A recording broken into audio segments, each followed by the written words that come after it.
toutes les formes médiatiques, enfin qu'on n'appelait pas encore médiatiques à l'époque, toutes les formes d'expression, y compris artistiques, ont été utilisées par l'illustration et par la propagande. Et en particulier les médailles, qui est une forme extrêmement ancienne, ont connu pendant la Première Guerre mondiale une sorte d'âge d'or, aussi bien du côté français que du côté allemand. Il y a eu une très forte production de médailles qui a été facilitée par le fait qu'une médaille ne coûte pas cher à produire et peut aussi très bien se vendre.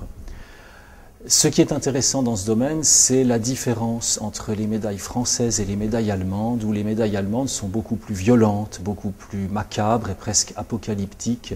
et où elles s'apparentent davantage que les médailles françaises, qui restent plus conventionnelles, à des danses de mort, où finalement la mort mène le jeu,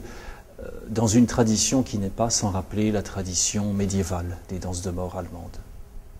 Alors, ce qui est intéressant dans la médaille que j'ai choisie, c'est qu'on y voit un mélange entre une tradition picturale ancienne, la mort, qui est représentée de façon traditionnelle, et l'apparition des nouvelles armes, comme les zeppelins, donc la mort qui joue avec les zeppelins. Et ce mélange de l'ancien et du moderne se voit souvent dans les médailles. On a exposé un autre exemple où on voit une femme qui est sur le bord de la mer et qui regarde au loin le bateau où on suppose que se trouve son bien-aimé. Et quand on regarde la médaille plus en détail, on s'aperçoit que dans la mer dépassent les deux antennes d'un sous-marin. Donc un mélange entre une façon relativement traditionnelle de représenter le sujet et la modernité des armes de destruction massive qui apparaît.